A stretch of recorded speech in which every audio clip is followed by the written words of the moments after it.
Max Opal here, and today my CDJ 3000s showed up, so I'm going to do an unboxing, and my dogs are going to help. I've got my 900s on up for sale now, and these are going to replace them. I only need 2 of these basically. The 900s I had 3 of, but I don't really need 3 turntables technically. 3 is just a little easier to, it gives you a little bit more control when you want to. Get out of here, bub. Move. I don't want to get you. It gives you a little bit more control when you need to set up the next song. You've got you can load one song, you can prep one song while one song is playing, and then you can prep a second song while that same original song is also playing. Alright, so let's move this out of the way here. It looks like we got, I'm going to put this razor blade up here so the dogs can't get to it. And it looks like they gave us some cables. There's going to be a plug, obviously. This is the power cable.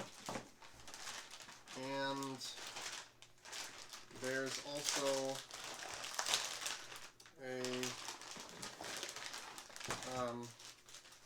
RCA cable and a link cable, Ethernet cable. So that's nice. And then actually, it's funny, this is, there's another RCA cable in here actually. Regular RCA. This is actually a, this one looks like it is the video, not the video, but the, I have to get the name of it here. But it's the digital, sorry, the digital cable it's like an RCA digital cable. Okay, so I'm going to set this stuff aside, and it says, attention you. When the beat drops, not during your set, but on your Pioneer DJ gear, Alpha Theta Care is here for you. Choose our Pro plan and receive 3 years of extended protection for everything from worn-out knobs and faders to cracked screens, damaged CDJs. Okay, cool. So it's just their little care program. And the manuals. I've seen this stuff before. I bought, originally, a long time ago, I bought, this was in 2006, no, 2005, I think? 2005, I think it was. I bought some CDJ 1000 Mark IIIs. And those things were beautiful at the time, but not really in the same ballpark as this. Register your product, okay. So we've got this. We'll put that down here with the manual. And the actual CDJ is right here. I'm going to actually grab it from the sides because it's got handles on the sides that you use to hold it. And then there is the tape. So let's pop this up. I'm going to try not to mess this up because if I ever need to wrap these back up again, I'd like to be able to use this stuff for these.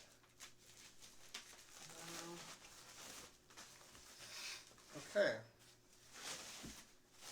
And here it is.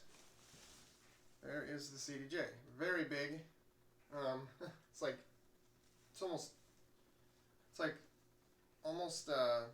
I'd say it's almost double the size of a CDJ 1000. Not quite, but like it's pretty big.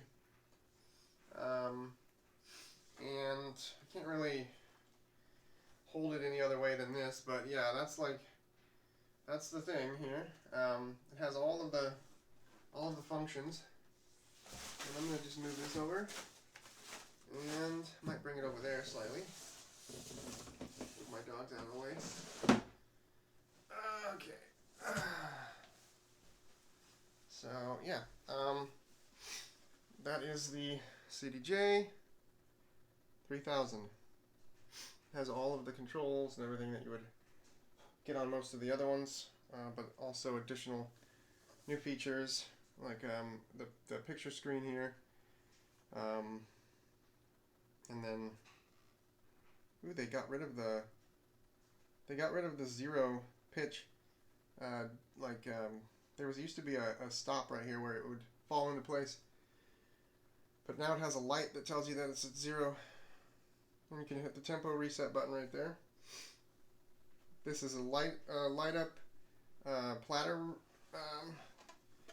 little area right here around the ring, around the platter lights up, and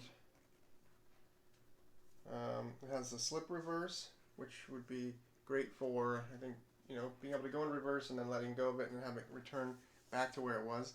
And the song has a jog adjust, so you can set the jog adjust to increase the strength of the jog wheel.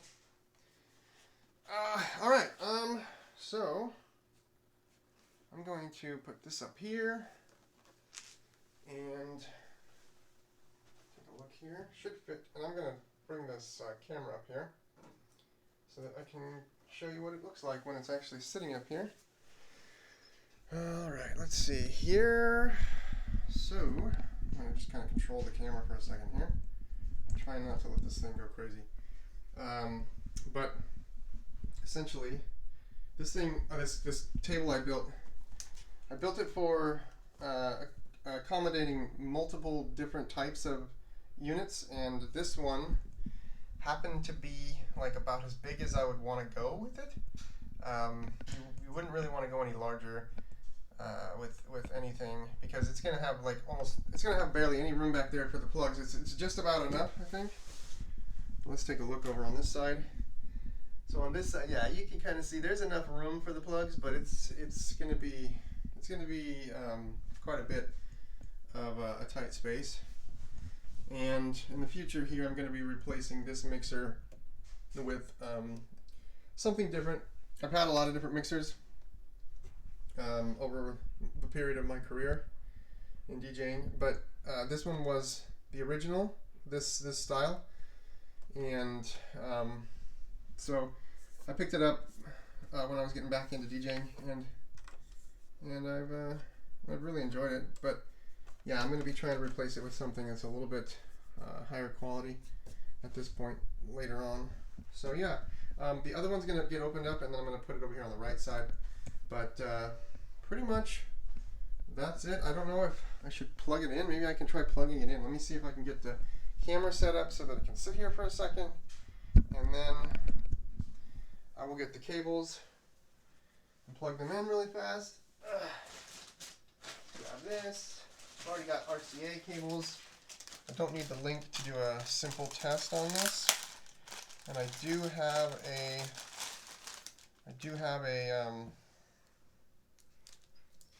USB drive that has my music on it already. So let's take a look at that. This thing is big. This thing's got like the extra special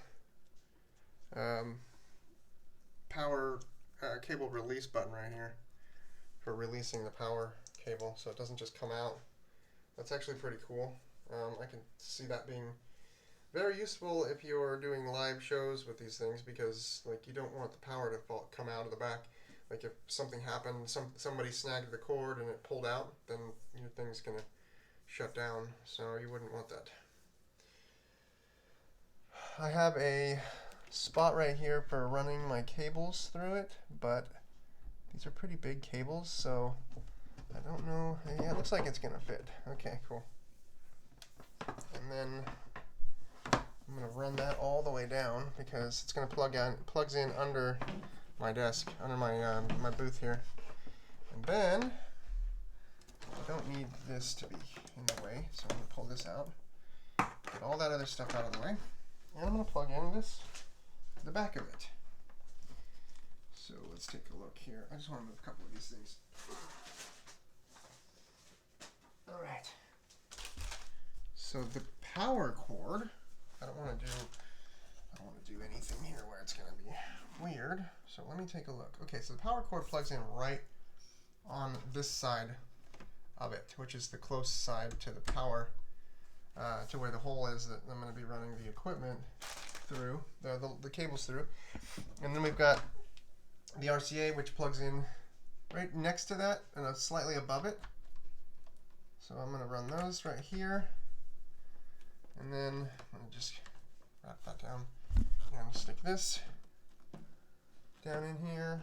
I just want to make sure that this power cable gets pushed this direction because I don't need it coming out that way. And we're going to grab that. We're going to put this right in here like that so that we're nice and snug. And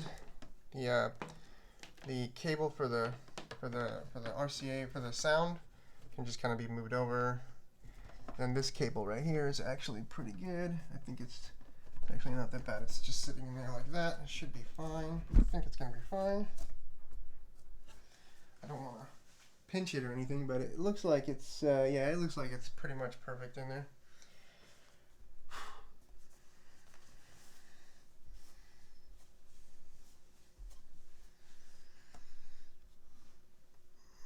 Okay. Very cool. Interesting. Okay. Then I should be able to actually turn on the power here and have everything kick on. The actual mixer is not turned on either yet, so I'll turn that on, and then I will turn this on. And oh, actually, forgot, I gotta plug this in because it's not plugged in. Let's do that first. Take this, move it out of the way. Run this guy up here. Little plug adapter underneath. Plug outlet thing underneath that has all that space for all the equipment.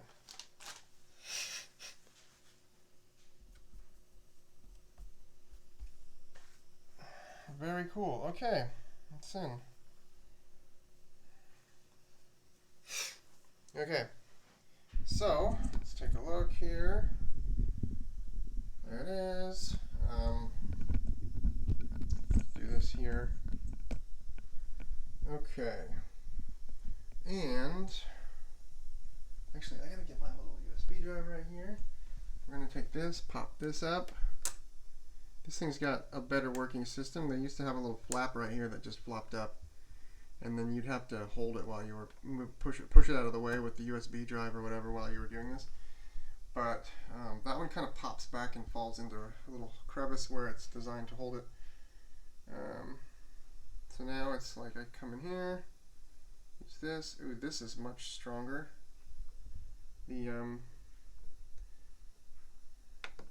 That's pretty awesome. It doesn't flop around like the other ones. Okay, record base not found, or record box not found, I mean. That's fine with me. I don't care about record box right now. But I do want to know if I can control. That's classic. There we go. You got to click in one more time. So I've got classic songs right here, classic trance, and it shows you the artwork and all this stuff. Let's do this one real quick. Let's load it up. It shows you this is going to autoplay, which generally when I do this I actually turn that off. On this, I cannot remember. I have to go back and look it up because I think it's there's a way to shut it off. I think you have to go to the menu or something like that and actually turn off autoplay because I personally don't like autoplay.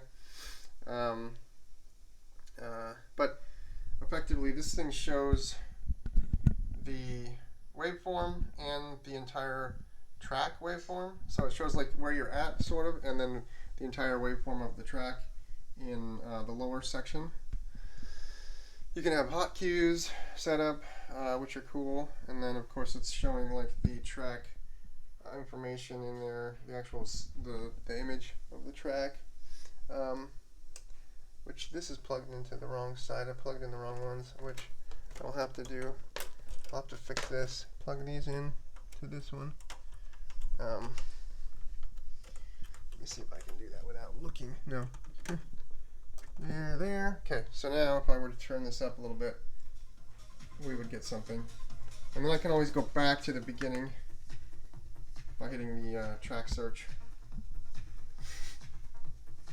So it's like if I wanted to do a hot cue, I think I can just cue it and then press the hot cue. If I was to pause it or hold it in place, of course, This is not set to vinyl right now, so now I can move it back and forth, and I can set the cue, and then I can also hot cue that if I wanted to. So now my hot cue is set right there under that section right there. It says A, and that's like the first point. So you can hot cue with any of those other buttons. I've actually never used these before, so that's the other thing about this. This thing's pretty sick. It has a nice mechanical feel to it, and when you actually adjust the jog adjust, it definitely changes the feeling of how it moves. And then I wanted to try this. Let's see what this does here. Hold on a second, I won't lose this camera here. So if I hit play again, I should be able to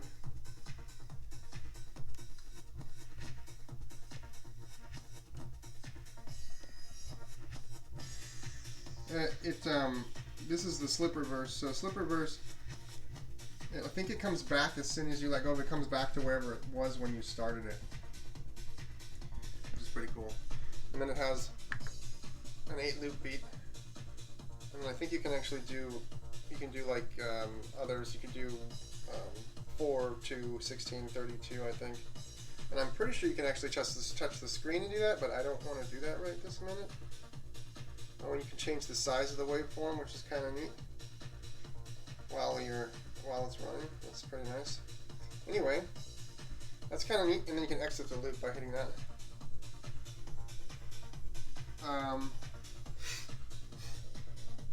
Change it to slip, and then I'm not even sure what this offers in slip mode, because I haven't used the 3000 with slip, or I haven't used the 3000 before. So with like the 900, you could go into slip mode and you can hit specific like loop buttons, and then when you let go of it, you can hold it down, and when you let go of it, it actually will go right back to wherever the track was.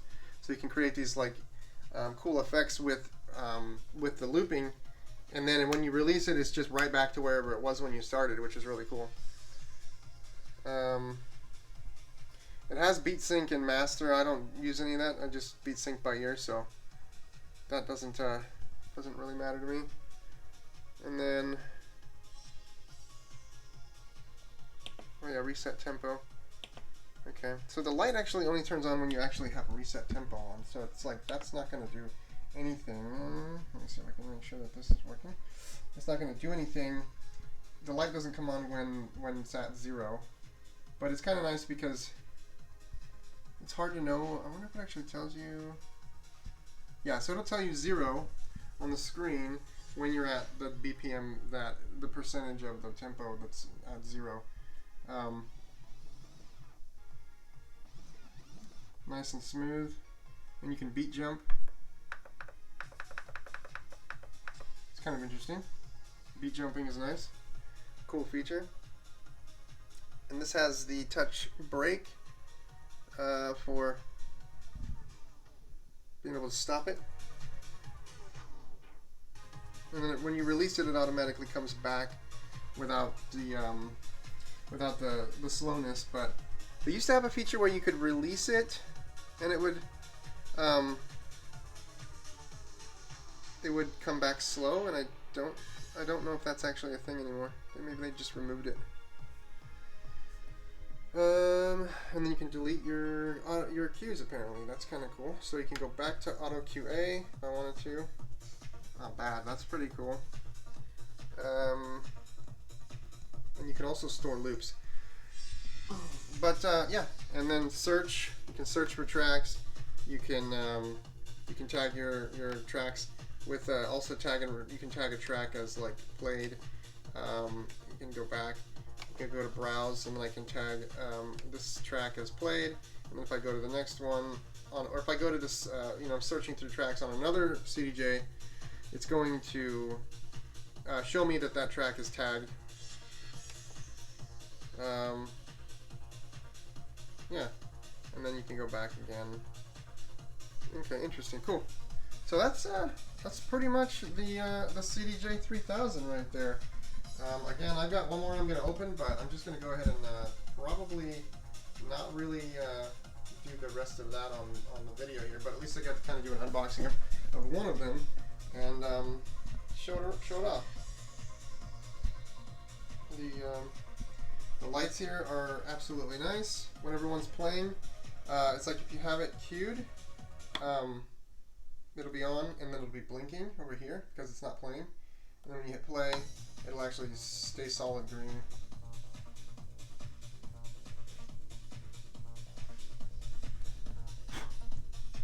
Over the course of the dust begins. Anyway, all right.